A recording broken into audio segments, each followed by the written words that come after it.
How is it that the Jew continues to survive?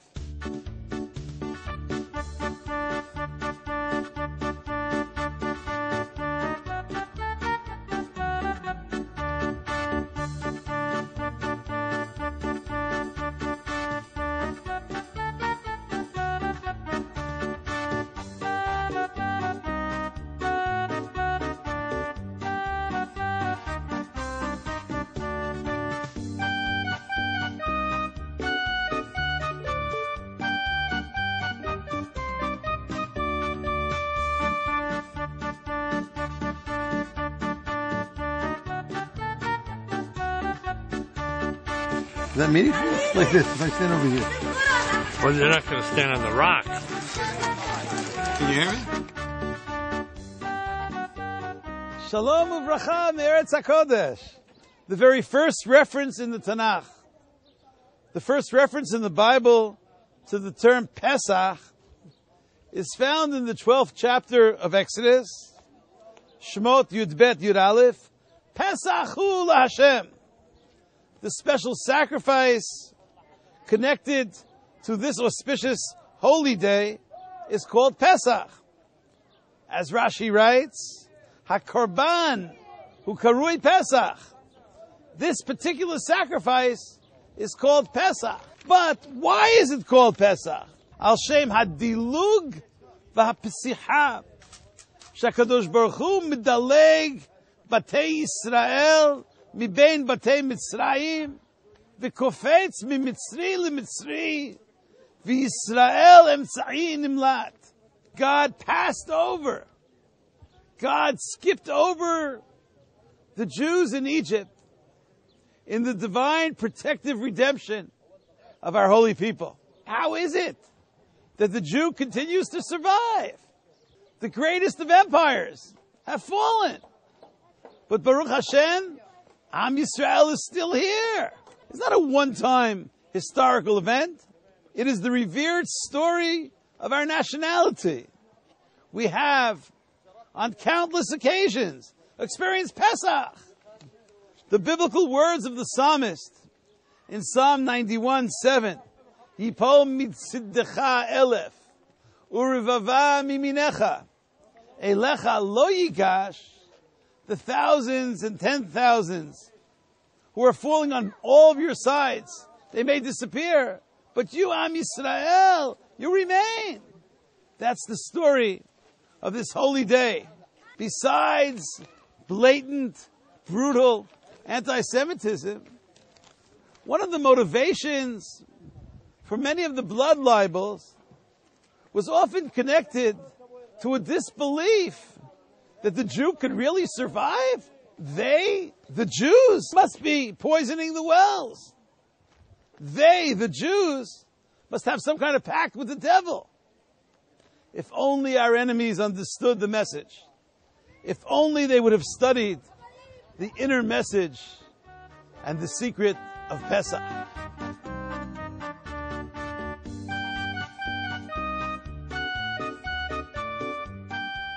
There are those who have suggested that Pesach implies that God was skipping and jumping, maybe even dancing. According to this view, Pesach was not merely a divine means of approaching and getting to the next Egyptian home, but rather the process of Pesach, had meaning in and of itself, the tribute to the greatness of the Jewish homes.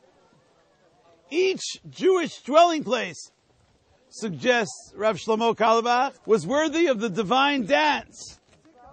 Do we adequately Pesach dance at the greatness of the Jewish homes? In ancient Egypt, the blood of the Paschal Lamb was on the doorposts. V'ra'ah et hadam upasach. God will see, God saw the blood, the dedication of the Jewish people, upasach, and God started dancing. Later, we all were instructed to write certain select sections of the Torah and have these very portions attached to our doorposts. Are we stirred Are we moved to dancing and leaping when we see mezuzot? In the 5 books of Moses, the only 2 usages we find of the word mezuzot, doorposts, is firstly in the story of the Exodus from Egypt, v'higatem el hamashkof ve'el shtei hamezuzot, and later in the commandment of writing specific words of Torah on our doorposts. Uchtavtam al mezuzot beitecha uvish'arecha. May we perhaps suggest that the proper Torah reaction to seeing mezuzot, those special scrolls on the mezuzot, should be an attempt at imitatio Dei. If God, so to speak, dances at the mezuzot of Am Yisrael, at the doorposts of the Jewish people in ancient Egypt, maybe we should begin to dance every time we see mezuzot. The idea of God, Pesach, jumping over, in the language of Rashi and others, v'dileg, reminds us of the possible connection between the word Pesach and the word Piseach, the limping individual. May they all be completely cured today. The lame and the crippled, may they all find their level of healing this very day. This type of person is often referred to in Tanakh as a Piseach. Same letters. Pei, Samach, Het. Yeshayahu in chapter 35, verse 6, where he uses the word for the lame in conjunction with the word for dancing, for jumping, for leaping, in a very positive usage.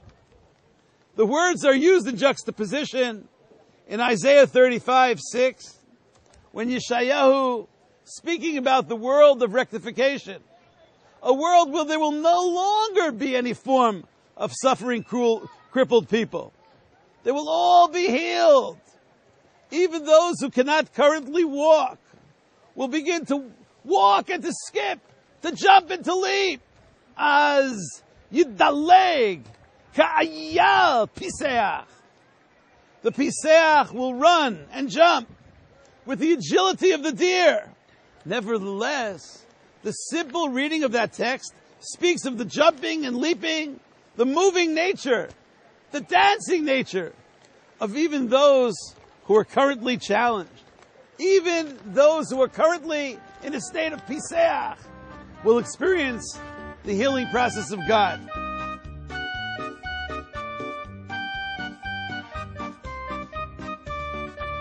Maybe a proper time to pray fervently for the Piseach is precisely at this time of the holiday of Pesach.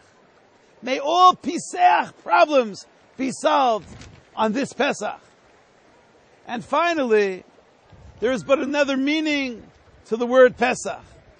The root Pei Samach Het means some special level of mercy.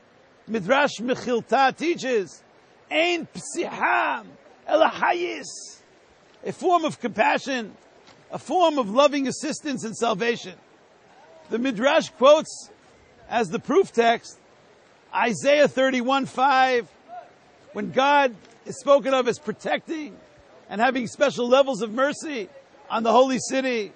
Kein Yagein Hashem Tzivakot al Yerushalayim Ganon Vihitzil Pasoach Vihimlit. God will protect and save Yerushalayim. Pasoach.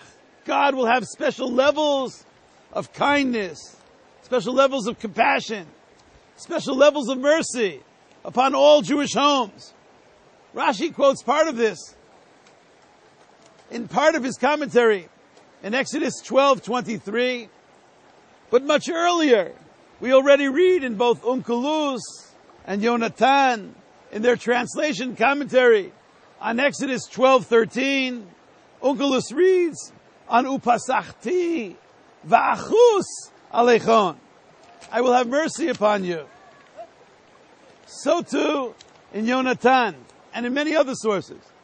According to this view, maybe Pesach should be the time that we extend special Pesach mercy to all in the very spirit of the Pesach Chemla, compassion that the Almighty demonstrated to us. May each of you, together with all of Am Yisrael in the entire Jewish world, ultimately impacting upon the entire world, may we all experience the all-encompassing Pesach of all Pesachim, the Pesach that will ultimately hasten the complete level of redemption. Pesach Sameach v'Kasher. Chag Sameach.